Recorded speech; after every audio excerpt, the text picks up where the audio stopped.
I rode Mexico's Tren from Merida, the capital of Yucatan, to the ancient Maya site of Chichen Itza, and over the next 4.5 minutes I will give my review. I will also address the major controversies since its inception. I started the trip with my arrival at the Tren station in Merida's southeast outskirts. I bought a ticket at the counter for 440 pesos and 50 centavos, or $23.84 approximately. I then crossed the tunnel from the main building to the exterior platforms as I awaited the next train headed east to Cancun. In Yucatec Maya, it is Tsimin Kak, fire horse, derived from the original term for taper. The irony is that I published this video in 2026, the Chinese year of the fire horse. After the train came to full stop, I was ready to board for the trip. Upon settling into the seat, I could film the train's departure from the Merida Tren station. This video will show my recordings from their original sequence. It was September 22nd, the fall equinox, so I was intent on reaching Chichen in time to witness the famous Serpent shadow effect upon the Castillo pyramid. However, I took this route with hesitation, for I was aware of the risks around the project. An important detail you should notice is the continuous fence to keep people off the tracks. This also has the unfortunate effect of blocking animal movement, one of the project's foremost ecological consequences, in addition to the clearing needed to set the rails, platforms, and other parts of the track system.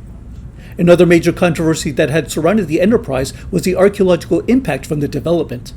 Mexico has a checkered history of salvage archaeology excavations, among its most infamous the Tlatilco project, which rushed to recover artifacts and gather knowledge from the 1930s to the 1960s ahead of new building construction in the federal district.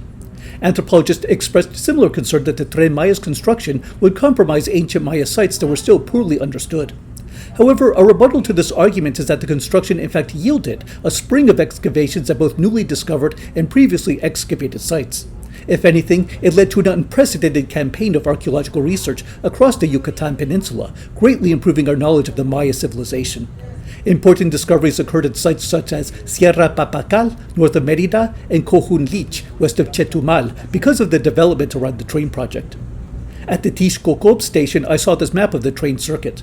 Several major archaeological sites were connected along it, including Palenque, Calakmul, Etzna, and my current destination, Chichen Itza. Although I didn't ride the train then, my first time near an active station was when I visited Palenque, Chiapas, the circuit's westernmost corner, in 2024. These tourist centers were a priority for the project's planning to provide new and expedient opportunities for access to Maya sites. Even small businesses and Maya vendors have been optimistic for these prospects if more tourism could support local economy. The product itself was pristine.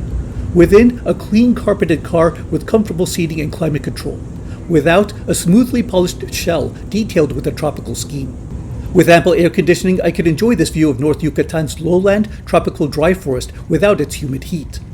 I had my Danish swirl from the snack cart and my coffee from the Tren station. I felt sheltered and grounded. Just moments later, the clouds came to overbear, and rain would soon follow. The Maya rain god Chak swung his axe and pulled the waters down from the heavy clouds. Feeling in place with a shelter from the rain was one of the most serene moments of the entire ride.